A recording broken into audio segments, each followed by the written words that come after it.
Hello, my name is Metrin Opio and I serve as the manager at Aquarech Hatchery and Technical Transfer Center.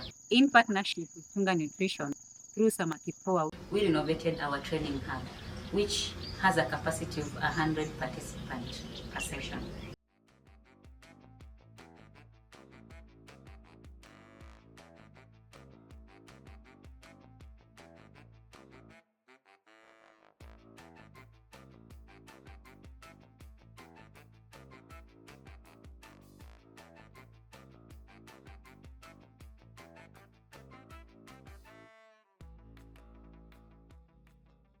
Since the renovation, we've successfully hosted over 50 training sessions, engaging both students and farmers. Our training program is designed to build capacity across aquaculture value chain, with modules covering pond and cage management, hatchery management, broodstock selection and broodstock management, feed calculation and feeding regime, hatchery operations, record keeping and data-driven decision making, and a general aquaculture farm management. Through our training hub, we aim to empower farmers and future professionals with practical skills and knowledge to enhance productivity and sustainability in aquaculture.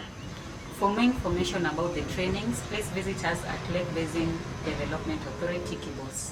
Thank you.